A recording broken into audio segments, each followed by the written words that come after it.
What we're doing today is doing a pre-release exam on these crows. These crows have been in our care for quite some time, up to a couple of months for them. They're getting a pre-release exam to make sure that they haven't developed any new illnesses or injured themselves while they've been in the aviary.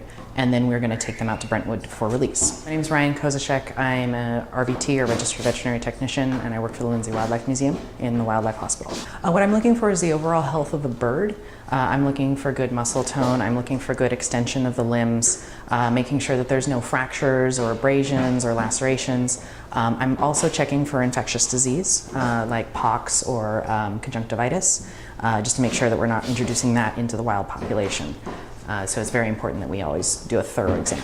I'm Pam Turner. I'm a volunteer at Lindsay Wildlife Museum and Lindsay Wildlife Hospital, and we are here in this rural area in Brentwood to release crows. And these are crows that the public brought into us because they found them under trees, one under a tree, one on top of a car, one just on the lawn, and people brought them into us to rehabilitate them and send them back into the wild. We picked Brentwood, we picked this spot as a release site because a volunteer lives here, and so we have permission to release the crows on her property. She lives in a rural area of Brentwood. There's a lot of wide open spaces. It's a perfect place, and most importantly, there are other crows here. Crows are very social, and young crows learn from older crows. So whenever we look for a release site, we're looking for a place where there's already a group of crows, so that hopefully our young, pretty naive crows can go hang out with the older crows, and they'll learn the ways of the wild from the older crows. I've been volunteering at Lindsay for about 8 years, and I write science and nature books for kids.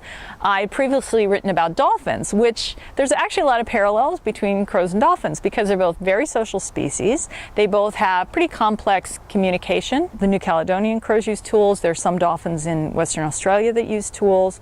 And the idea of these really intelligent creatures that think and communicate and can really solve problems was really fascinating to me. And I'm leaving actually tomorrow to fly to New Caledonia, which is an island in the middle of the Pacific, and they have a species of crow there, the New Caledonian crow, that's famous because it uses tools. I'm gonna go and be there for about 2 weeks. I have a photographer coming with me, and we are going to go out into the forests of New Caledonia with the scientists who are observing the crows. It takes a bit of time because the photos have to be all assembled, and I have to write the text, and then the book has to be all put together and printed, so it'll be out in 2016, and it's called Crow Smarts.